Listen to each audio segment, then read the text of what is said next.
Well, hi. There you go. You've let us in your house again. My name is Ray Hill, and what you're watching is Houston Media Sources Public Access Public Affairs. Every once in a while, we turn on the cameras and we come here and we talk about things we hope that you are interested in. I'm an occasional host of that, and I appreciate producer Mark Pirtle and HMS for allowing me to do this. They pretty much let me talk about what I want to, and what I want to talk about is whatever I'm basically into at the time. The last few times I have been here, we have discussed mass incarceration. We've done so from a couple of angles. To bring mass incarceration to an end, you have to understand what the problem is. The first part of the problem is the United States, our nation, has fewer than 5% of the world's total population living within the confines of the United States and its possessions. We, however, have more than 25% of the prisoners in the world. In other words, we have built our prisons state, local, national, territorial, in such a way that we are incarcerating a higher percent of our national population than any nation in the history of the world. Now, if that doesn't draw you a picture, let me see if I can do another thumbnail. We lock up too many people for too long a time, for too little reason, that is not working, and at a mean cost of $34,000 a year, we can no longer afford it. What do I mean by it's not working? In Texas, the recidivism rate is just under, it's 68% of people who get out of Texas prisons are back in Texas prisons within 3 to 5 years. 68%. So prisons, if they were supposed to be places to send people to reform them so that they no longer did the things that got them to prison and they would not return to prison, then we could say that was a successful system. If they do not accomplish that success, what do we have? We have a failure of a system. And the failure of that system means that we get a lot of repeat business. We're going to be talking about that and some other things. This is the Christmas season as we are taping this. As a matter of fact, we are 1 week, well, actually 1 day less than a week away from Christmas Day in Houston, Texas. We got a project for End Mass Incarceration that's going to happen that day that we're going to talk about today. But we want you to keep in mind what we're actually talking about in terms of bringing the mass incarceration habit to an end. You say, that's such an enormous thing. Where would you grab that? I mean, how could we make that, how do we even approach the subject? It's simple. We have to rewrite all of our laws. What? Rewrite all of our laws? I mean, rewrite all of our state and national criminal laws? That's impossible. I mean, that's such an enormous task. Do you know it's been done before? You didn't. In the early 60s, the American Law Institute, and that's the Bar Association for College Professors, you can only be part of the institute by invitation. And there are about 400 of them. Some of my personal lawyers have been officers there. And so they sit down and they decided that the various state laws were so archaic. They were so different from one another that a lawyer living in one state couldn't practice law and defend a defendant in another state. So in early 60s, they set about to rewrite the penal codes. And they came up with a model penal code. Just Put that in your search engine, see what you get. You get a lot. So by 1968, they had been completed for several years, but this is a slow process. The state of Illinois adopted the Model Penal Code. It meant they changed virtually every criminal law in their state and certainly rearranged them. From Illinois in 68, it passed the Texas legislature in 1973. 5 years is an amazingly short distance when you consider you've got to go from Illinois to Texas along that road. If they can do something one time, they can do it again. But today we're going to talk about a little more personal way to look at this. Indulge me. Imagine yourself a 10-year-old girl. Just a 10-year-old girl. And your mother's in jail. And it's Christmas time.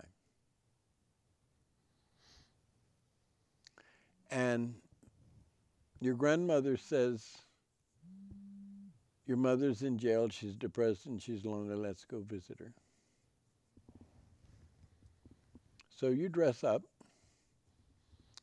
and you go to Harris County Jail. And when you get there, you are joining what looks like a cattle call. There's a long line of people going through security. You get searched, go through a metal detector. An officer who may not be the friendliest person you encountered handles you. You're a 10-year-old girl with your grandmother on Christmas Day going to Harris County Jail to visit your mother. You get on a crowded elevator with other people, some of whom haven't bathed as frequently as you have. It's not a pretty sight. You get up to the floor where your mother is housed. And there's a little glass window on an otherwise blank wall. And it has a grate down here. And you have to shout loud enough to get your voice through that grate to your mother on the other side of that window. And she has to shout as best she can in hopes that you hear what she's got to say. And that's a struggle because the people on either side of both sides of the wall are screaming at the top of their voices, just trying to be heard. And this goes on for 15 or 20 minutes. And then it's time to go. You get back on the elevator, get encouraged a little bit to get out of the building. And that was your Christmas. Wouldn't it be nice to have somebody out there with a clipboard and a little bag of toys to say Merry Christmas and give a 10-year-old girl something to remember that at least somebody thought about her cheer? Get grandmother signed up to get her networked in so that that family is not as alone as it was the day before. Well, we haven't even introduced the folks around the table, but we've got a phone call, so let's take that phone call and see what's going on. Hello? Yes, hello. Good evening. Good evening. Where are you calling from? Philadelphia, Pennsylvania. Well, welcome aboard. I heard that you had been alerted we were having a show. Yes, sir. Are you able to watch it there on the internet? Yes, I'm looking at you right now. I wish I could present a prettier picture. I've got with me Mike Allen. Mike Allen of End Mass Incarceration Houston. And Mike is actually the straw boss. He's the guy doing all the organizing around here of this event on Christmas Day. Yes. And most of it, you've talked to him. And I've got Martina Gafaldo here at the table. Hi, Grafina. Martina. Hey, hello. And Martina is holding up her end of our organizing scheme with a major outreach to Spanish-speaking community. What's going on in Philadelphia? Well, in Philadelphia, our big thing is the juvenile lifers. Mm-hmm. We actually have the highest amount of juveniles serving life in prison. And right now we're waiting on retroactivity from the federal courts to come down. The state of Pennsylvania, they don't want to make the Miller ruling retroactive. So there has been a law change that doesn't allow people under 18 to be sentenced to life without possibility of parole. That's correct. Well, in a sense, that's correct. They can still be sentenced to life without parole, but not without considering the mitigating circumstances.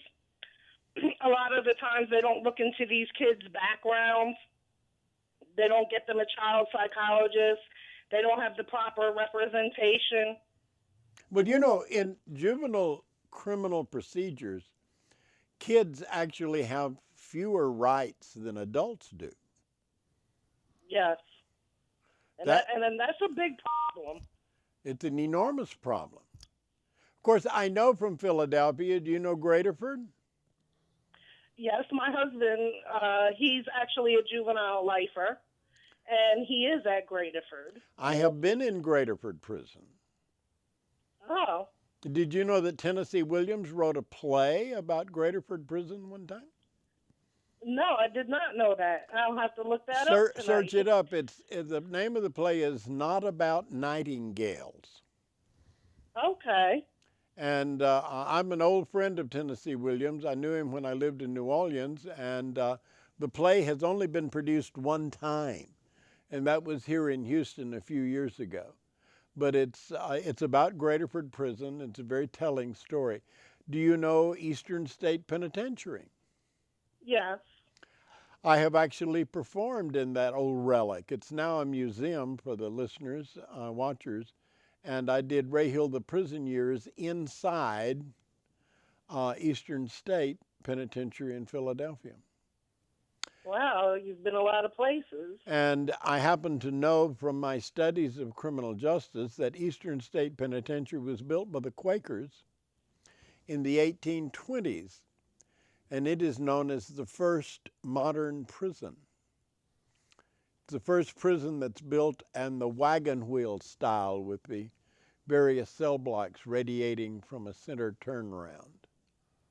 Mm-hmm. And have you toured that? No, I haven't toured that. I don't really like creepy places. Yeah, well, let me encourage you to do that, because there's an enormous metaphor. And I was being filmed for a documentary at the time, and the documentary film producer saw that crumbling old prison and thought that was a great metaphor of a criminal justice system that had outlived its usefulness, and it too needs to crumble. Yes, the same way mass incarceration needs to crumble. I would encourage you to use Eastern State in your organizing quest in Philadelphia. Okay. Because Definitely. the visual of it is so horrifying. The idea of it was the word penitentiary, place to go to be penitent, was coined for that prison. And when built, it was the largest public construction on the continent. That's very big. That's the degree we as a society in the 1820s were willing to go to punish people for their crimes. Build the biggest building we had built publicly on this continent to house them. And do you know that Philadelphia, not to cut you off, but do you know that Philadelphia closed down 27 schools? The Governor Corbett of Pennsylvania, said he didn't have funding for the schools.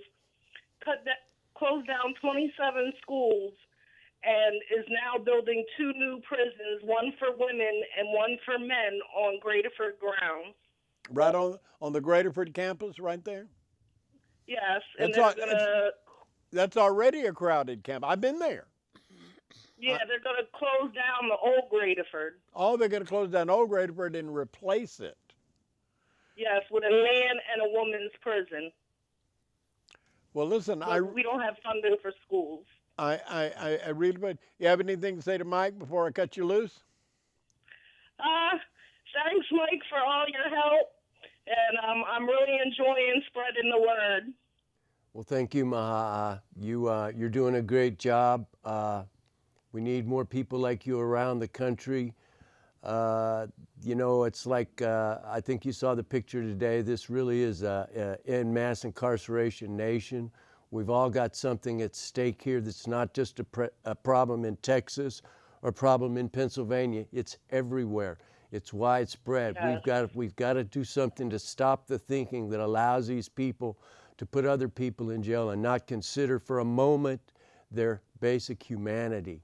We've got to address this. We've got to fight this somehow, and it's going to take Barack Obama can't do it, and Bill Gates can't do it, but me and you can. So keep fighting. More of me and you. But before I get you off the air, I'd like to tell people that they can go to a Facebook page, End Mass Incarceration Philadelphia. Thank you very much. And we wish you the very luck. Keep us informed. We'll keep you informed of what's going on down here. Share your projects with us, and we'll try to help you from this distance. I sure will. Thank you. Have a great night. Thank you. God bless you. That's encouraging, Mike. There's a half dozen or so people around the country that are starting these pages, because as I talk to people, there's a lot of people upset about it.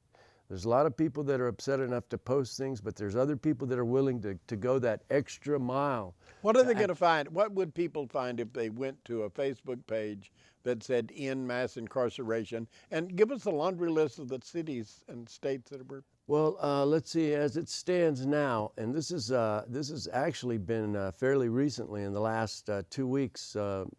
Philadelphia's come on board. New York City's come on board. Baltimore, Maryland's come on board. Washington. Baltimore, Maryland's significant because Baltimore, Maryland is the headquarters for the American Correctional Association. Well, they're on board. That's an important territory to breach, yeah. We've got Washington State, we've got Oregon, and Little Rock, Arkansas came on board as well. So we've got 6 or 7, counting us, and the End Mass Incarceration webpage out of El Paso that are all posting educational type articles to educate. That's what I tell people as I talk to them. I say, we need to educate people. And I tell them, you're in a position as being a teacher now, and you're teaching people who wouldn't otherwise know about this stuff. What is going on? What's the panoply of subjects you cover? There's not only the numbers game, how many people got locked up and all that. There's the wrongful convictions gang. Right. There's the prison treatment gang, the problem of treatment in that. Martina, isn't it nice to have another woman's voice to join us? Sure, I'm so proud of her, and I really enjoy it. She calls because I don't even know she would call to the night, but I enjoy it, and I'm very surprised when she say they build in prison and they close in the schools, and isn't that ridiculous? Because it's really ridiculous. Let me tell you about Martina. Every once in a while, Martina gives me a call. Have you got time to visit with this family and all that? And we go to strange places, and I see the saddest people in the world. yes, People who have kids that were arrested primarily because they were afraid. But they get afraid and they do something, and the officers don't approve of what they do, and they get crushed. Invariably, they get charged with assault on a police officer, which was pure BS. I mean, that's the officer's fiction. But that on top of an attempt to escape. Escape from what? And then they wind up in jail, and then we have a whole family grieving about that. Remember that 10-year-old girl I was talking about? What if you as a mother, had to spend your Christmas in that same line as that little girl, clutching the bells on your handbag, which was going to get searched by the officer, so you could go in and visit your husband or your son or maybe even your daughter? What if that was your Christmas? Wouldn't it be nice when you came out of that, wiping the tears, someone greeted you and said, "You're not alone. Give us your name and contact information. We would like to stand with you and your family through these difficult times." And if you don't think it happened to you, that telephone call could come to your house tonight. And do you know what to do? So you don't have anybody in jail or anybody in prison. Do you know what would happen if the telephone rang tonight and a member of your family is in trouble with the law? Do you know what to do? Oh, well, I got to get a bail bondsman. Do you know how to sort those out? Bail bondsmen can be, some of them are nice folks, but they can be some of the most predatory creatures on the planet. And then you got to pick a lawyer. Do you know how to tell the difference between a lawyer in a clown suit and a clown in a lawyer suit? Huh? How do you pick a lawyer? What kind of lawyer? You don't know. And so if that happens to you, you're going to make every damn fool mistake anybody can think of that's going to cost you money and valuable resources. That's going to, instead of helping your loved one get out of jail, prevent their getting out of jail. End mass incarceration is the place you need to be before that phone rings. If you're not on Facebook, join. No big biggie. Once you're in, you'll love it. You can communicate with everybody all over the world instantly. Martina, you're having a good time, actually, even though the sadness in your family and sadness that you witness all the time. I'm very proud because I made you. I made you, I made Mike, and I made a lot of people, and I know I'm not alone now. And everything. Did you feel like alone before you? Yes, and lost. And lost. Sadness, lost, alone, and with no support from nobody. And everything that you were saying right now bring me memories on my head. You went through all of that. I went to all of that, I really did. And it's not very nice. It is not. And that because my son is in there on the system now, that's the reason I'm fighting. Not only for him, but it's for a lot of people. They're not lucky like me and find the right people like you. Now, you have just got through with the project of putting together the little package of children's toys. Yes, I did. And today at the meeting, we decided to add a tangerine in with the toys so there'd be something sweet to eat that was healthy, right? Yes. We're acting like parents. Toys and tangerines, right? What was that like for you to go through that process? Oh my God. We feel like we're alone in the whole world. But like I told you, now when I was wrapping these ships and I was thinking on the little kids come out of the jail, visiting the fathers, brothers, sisters, whatever. Mothers. And I say, I'm very proud because we will give you something to them and we will say, you're not alone. Bring a little cheer and a dreadfully dreary day. Yes, and I will bring all my family. They know how important it is for me, not only for my Well, family. now, your for son my is in prison. community. My son is in prison And he's in prison in Jasper, in Texas. Jasper, Texas, 2 hours away. 2-hour drive from here. And you make that trip alone? Sometimes I do by myself, sometimes. And now I'm lucky because I can hug him. I can give a hug. Oh, you got a contact visit? Yes, Oh, I got a contact congratulations. visit, but I went. How long did it take you to get contact visits? A year, maybe 13 months. Bless 13 your months. heart. And yes, last Christmas he was right here on Harris County, and I cannot touch. You can't him. touch in here. No, and everything that you say is right. I had to say, "What do you say, son? What?" And it's terrible. Yeah, see, Sometimes, unless people have been there, unless yes, people have gone into that visit room and they know what it's like to shout at a wall.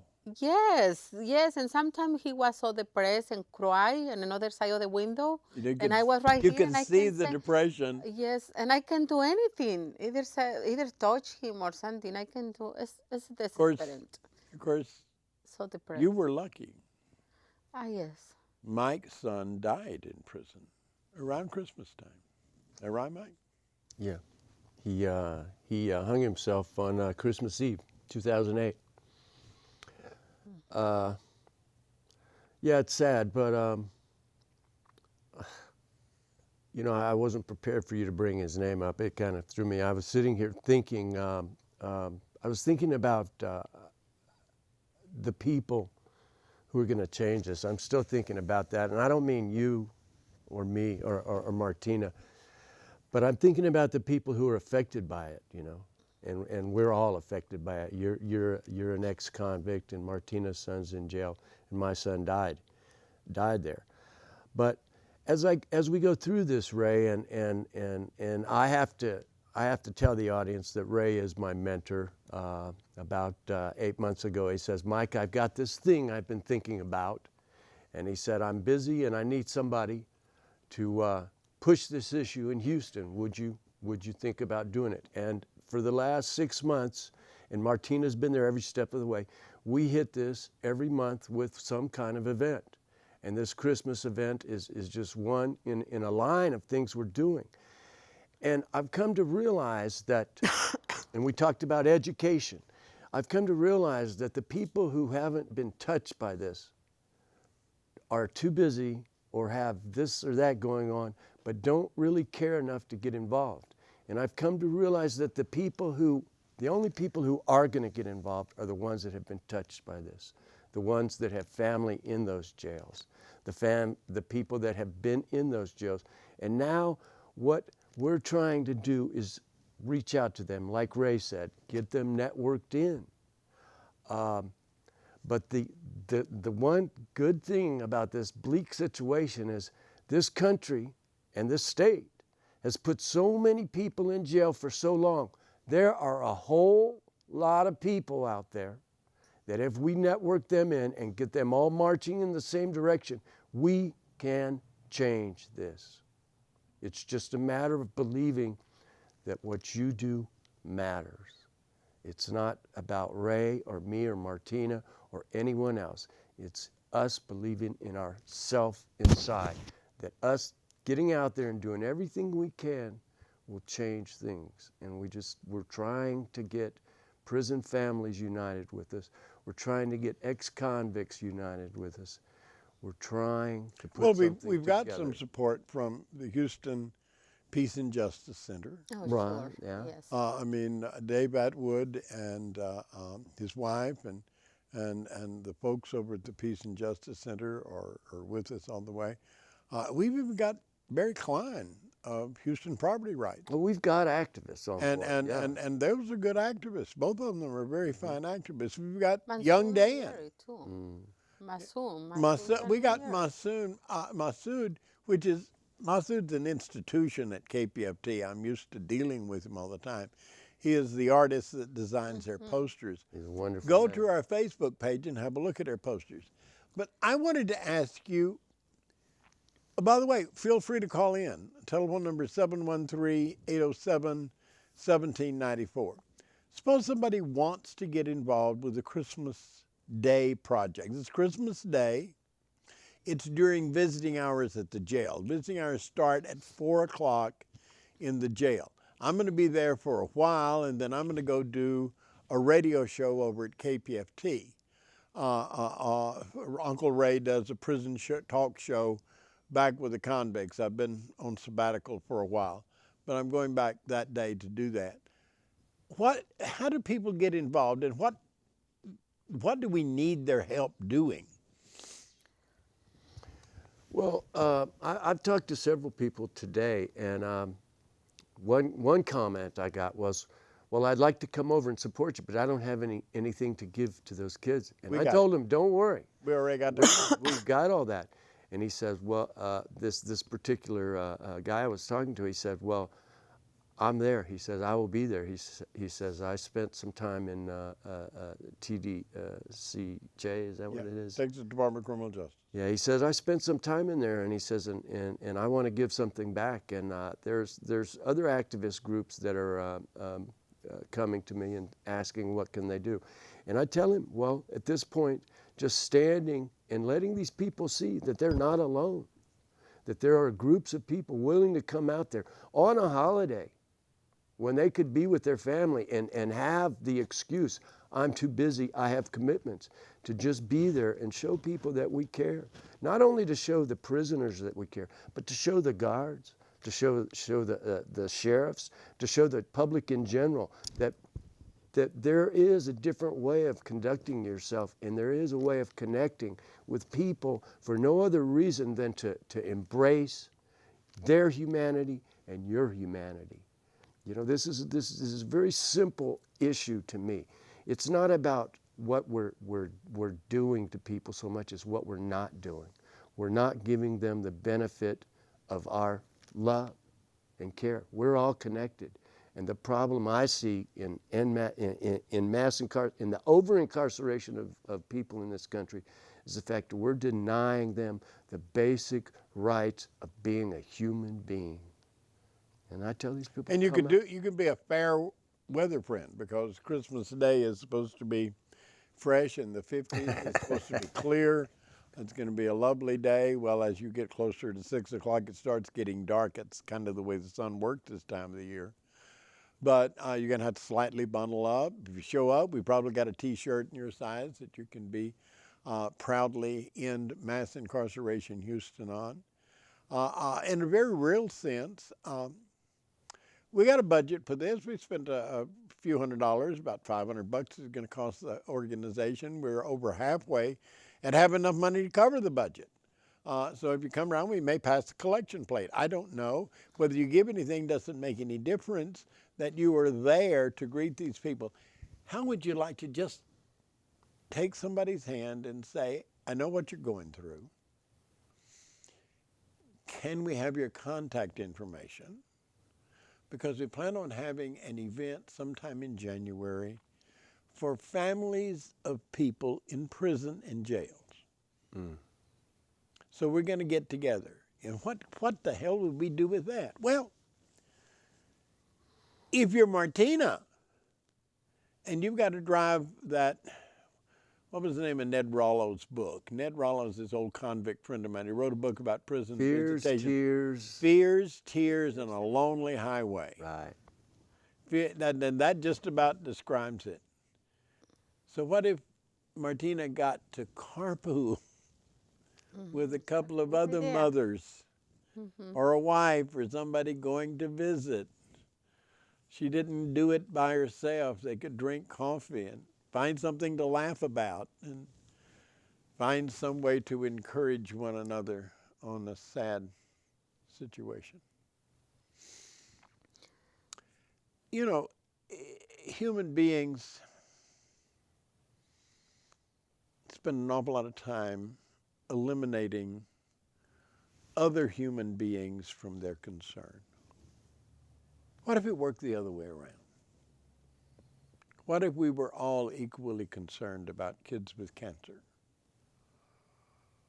What if we were equally concerned about people who love people in jails and prison? What if we were equally concerned about victims of crime?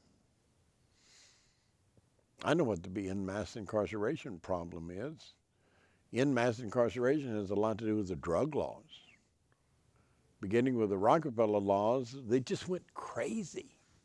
They come up with all these fads about enhancements and mandatory minimums based on weight and all of this other stuff that meant time was heaped on mostly young people for being kids for the most part. Do I encourage people to use drugs? No, I've got 55 years of sobriety if I live to be next month. So I'm a teetotaler, but I'm against the drug war because it's a waste of human life. And the longer we keep people locked up, the worse they get. It's an aberrant society. We're going to send you to an abnormal situation so you can live like normal place. Where's the logic in that? Where'd you get that idea? How's that going to work? We send you to an aberrant society so you can adapt to that aberrant society and you'll want to return to it for the rest of your life. That's more logic. I'm really into this stuff. I've been into this stuff for 40 years. Been sentenced to 160 years in the state of Texas. I got prosecutors downtown think I still should be there.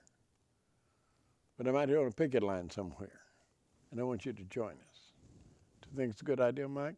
I think it's a great idea, Ray. You know, I have to admit I'm a teetotaler as well, and I first met Ray in a teetotaler society meeting. Oh, yeah. I'm not going to mention any letters, but as I travel around town with Ray, I see a lot of people know him, and a lot of people I think are intimidated by him because of some of the things he's done, some of the places he's been, Maha'a. But to me, he's just another drunk. Yeah. But when he brought this up to me, I thought about it, and I realized that there are people trapped in hopeless situations. We put them in a position to where the only way they're going to get things, we limit their options, we limit their prospects. The lower classes have a hard time.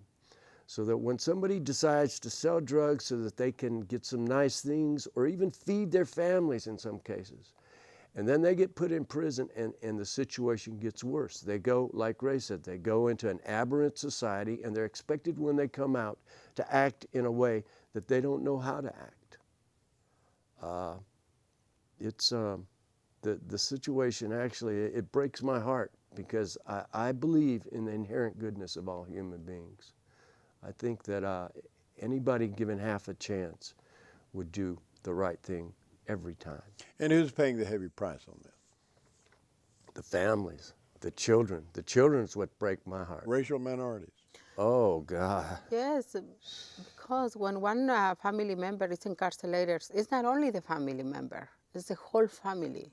It's the whole family. Right. So do you believe how many people is in there and how many families are suffer out here? But the other side of that, Martina, is if we could get them all networked in. Look at the political strength. Yes. They could have.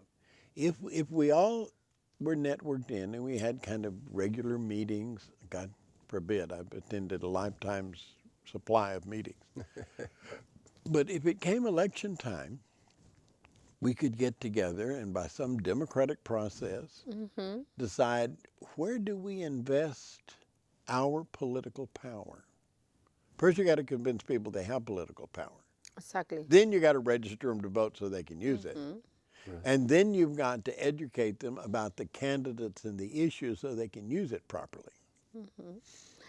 Yes, that's one of the reasons the community needs to know. We got right, and we had to give it our power. We got power. We got power. If we want to do something, change something, we can do it because I know that We on the Latino community, we change a lot of things, and I know, and I'm sure, and I have faith we can change this too. But a major problem with the Spanish-speaking community is that they have fears that the rest of us don't have. They're afraid that they're assumed not to be citizens. There is that assumption. Because you're Spanish-speaking and you have a Spanish surname, you don't belong here. Well, of course, we all know that's BS. And the fact of the matter is, even people without documents are valuable human beings. Of course. And they shouldn't live in the kind of fear that they have to live in, where somebody is liable to pick them up at any minute, throw them in jail, tear their family up, somebody loses their job, they can't pay their rent. What happens to the wife? What happens to the kids? You're totally right. You're totally right. Because the Latino community has more restricted because the documentation sometimes.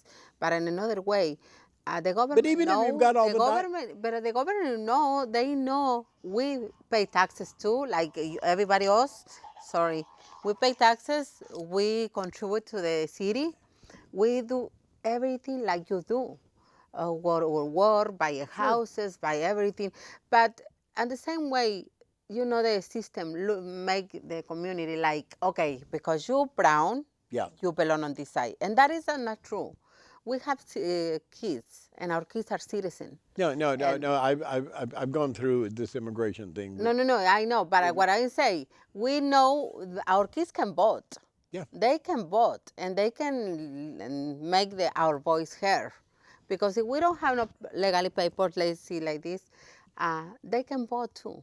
Yeah. My daughter, my kids, they vote. Yeah, but even people who are citizens with papers live in fear that they're going to be assumed not to have papers. Yes. And they're going to be treated differently by people with authority. And poor Mike anguishes over black community involvement in EMI. I mean, that's mostly what he talks to me about. We got to do more outreach. We got to do better, more effective outreach. And I agree. Why don't you put that on the table, Mike? Well, I'd be glad to, Ray. You're right. I do worry over it because. Well, I talked at University of Houston downtown about a month ago. I sat in a room with a group of criminal justice students, and they were predominantly Hispanic and black. And I told them about us. I said, we're mostly white people. We've got a group of about 4 or 5 of us in this thing. I said, but we can do everything right from now on, and we will never change anything until black and Hispanic people get involved. And the numbers actually are astounding. White people make up 3/4 of the population in this country. What? White people make three quarters. That's right. A little less than 3/4. But over 3/4 of the people in prisons are black or brown. Yeah. So the numbers are just topsy-turvy. They're topsy-turvy, exactly. And I thought about it, and I realized because the representation of Hispanic and black people in the power circles, the judges, the DAs, we're predominantly white. So the ones who suffer are the minorities. The Hispanics suffer because they get more acute attention by the police. Yes. The black community suffers because they get more acute attention by the police. Well, you have. Let's go to a street corner. Something's happened, whatever it is. There's a bunch of black kids here, a bunch of white kids here, and a bunch of Hispanic kids here. Right. The cops are going to go to the white kids and say, what did those people do? Yes. That's right. Right? Is that what's going to happen? Yes. Can you see that? I mean, you're sitting there in your living room, you're watching the show. Yes, that's You true. go to the street corner, you got 4 black people over here, and you got 4 white people, and you got 4 Hispanic. The cops are up. The first thing they do is they go to the white people and say, what did those other people do? Exactly. And then they play it from there. Mm-hmm. And if you get busted, well, I don't have a driver's license, I forgot it at home. Well, you're white, you go. You're black, you go to jail. You're Hispanic, you damn sure go to jail. Exactly. If you ain't got documents, you're going to jail. And it's madness. The telephone number here is 713-807-1794. We don't have to do all the talking. You can join the conversation. We're not going to let you change the conversation, but you're welcome to join the conversation if you want to call in. Now, some of you are watching this, and this show is already over. Well, don't call in. They'll tell at the top of the thing this is a repeat show, and don't call in. But you can get in touch with End Mass Incarceration Houston. If you're on Facebook, go to End Mass Incarceration Houston, spelled just like it is under Mike's name here in a few minutes. But if you want to get active in our Christmas project, you call Mike. What's the number, Mike? They can call me at 832-338-9393. That's 832-338-9393. And we're not looking, like we talked about, we're not looking for you to bring gifts. Come down there, support the people at the jail, support that 10-year-old girl. Because Ray made up a fictitious person, but I'm telling you, that person, many of those little girls exist. Yes. She's real. And she may not be 10 yet. She may not be 10. 3 That's years right. old. That's right. 2 years old. And her Christmas is that glass. See the We mother have And through that, glass. that mesh. We have to break this cycle somewhere. These children, they grow up seeing the system doing these things to their parents, and they're looking and waiting for the system to do it to themselves too, because they don't think anybody cares. And that's what we're trying to do. We're trying to convince people to get out there and care about each other. Because I'm going to tell you, the Waltons, no, I don't believe they care. And the people, the legislators, in my opinion, they're concerned about something else. But we, as the people that live in this nation, and especially the ones that get the most attention from the police, and there is a group of us, poor white people, that get an awful lot of attention too from the police. We have to care about each other. We have enough numbers behind us that even if half of us support what we're all doing and moving in the same direction, we can change this. We have the support of NORML, the National Organization to Reform Marijuana Laws, because that's a big part of the picture.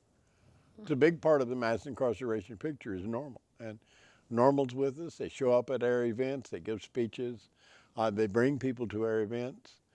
We have LEAP, Law Enforcement Against Prohibition.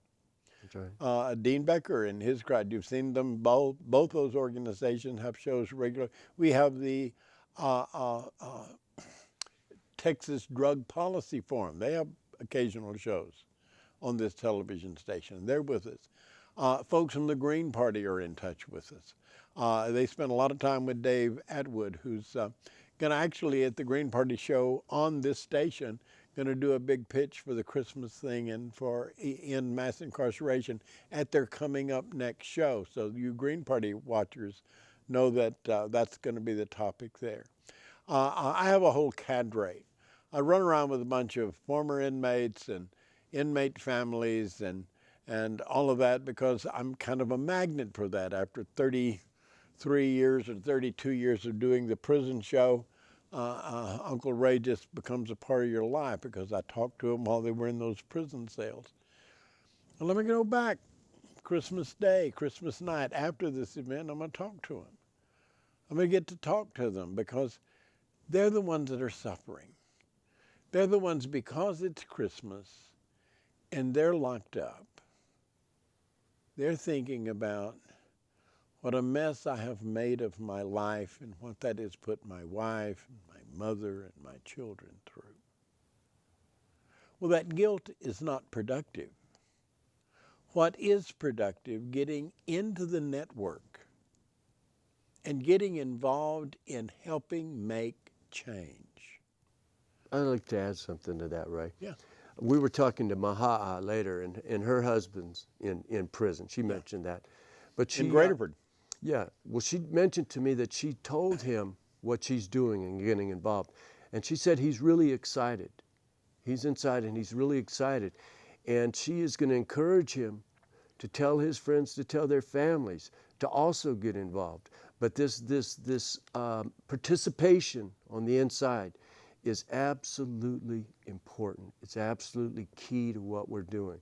And you and I, through the prison show, have been trying to encourage that kind of behavior from the inmates in Texas as well. 2004, I went to Graterford Prison and met with the inmates' council. It was a gathering of black, white, Hispanic, more black, more white, fewer Hispanic, because it's Philadelphia. It's not Houston. Right. Not too many. It'd be a different proportion, but they try to make the council look like the inmate population. Right. And I said, I want to do Ray Hill, the prison years, before these inmates. And the warden, but the council went to the warden. And I got to go in and perform Ray Hill, the prison years, before the audience that I always wanted to perform in front. Convicts. They're human beings. They have feelings. They have fears. You know, it's not a bunch of tough guys trying to show the world how mean they can be. It's a bunch of human beings who are worried about their kids, their parents, and have to carry around the burden of what it was that they did that caused their kids, their wives, and their parents to anguish. You know, guilt is a heavy load to carry. I know a little bit about that. Because I've been to prison, I put my family, my parents and my sisters through those kinds of things. Will I ever get over it? Yeah. Did I ever forgive myself? Yeah. I had to in order to work on projects like this. And they have to. But they're worth, you know, if you screwed up, you need to learn that you screwed up, but it's better to have screwed up than be screwed up. At some point, you've got to make that turn and put that behind you and stop screwing up. Now I sound like I'm talking to my convicts again, but you get it. It's better to have screwed up, and God only knows all of us have, than be screwed up. That doesn't mean we have to get up every day and screw up. Does that make sense? Yeah. Makes sense to me. I try not to screw up as much as I can. There you go with that fourth step problem I've got. Martina, I love you. I love you too, guys. Thank you for being here. I just want to extend this invitation to the Latino community. If they are watching us, please Por favor. come and join us. No, in Spanish. Vengan y acompáñenos el día de Christmas. Vamos a estar en la 1200 Baker de las 4 de la tarde a las 6 a la hora de visita. Vengan, lo único que queremos es que estén ahí afuera apoyando a estos niños. Los necesitamos, es un proyecto muy importante y ellos no están solos. Thank you, guys. Isn't it great to have somebody who can do that? I love listening to Martina speak Spanish. Spanish is such a beautiful language, and Martina has such a beautiful voice. It's kind of lyrical language. It's very lyrical. It's a beautiful language. Well, I want to tell you that my name is Ray Hill. You put up with me for the last hour, so give me a few more minutes here. Houston Media Source. That's the building we're in. We used to call it access cable, but we don't do that anymore because it's more important than that. If you turn on the television, you don't see anything you like, you don't see anything that you think belongs on television. You got 240 channels and nothing to watch at all. Well, have we got the solution for you? You can come down to Houston Media Source. And if you're watching us on cable, you already know where to find us on the internet. It's HMS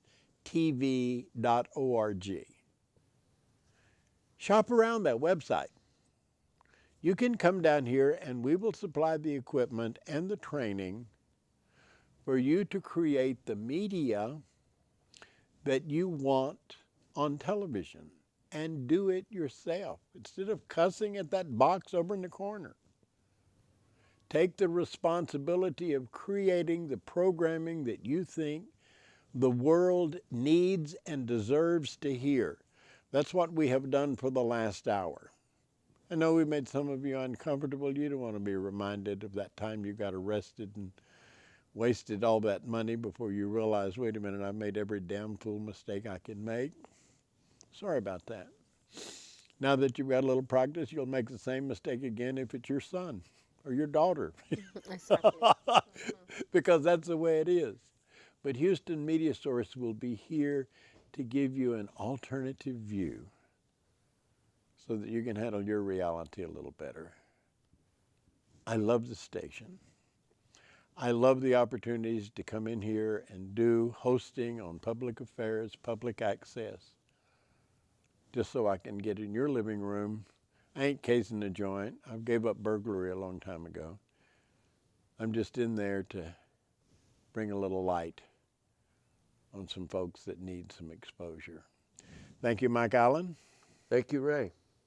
And I just want to say before you cut me off, y'all come out on Christmas Day and join our family, because it is we are definitely one big family. So come out and say hello to your brothers and sisters and play with your nephews and nieces. Thank you. Thank you, Martina. Thank you very much. And I will say I see you on the 25th on Christmas Day, 4 to 6. Say hi to that little girl, and she's not alone.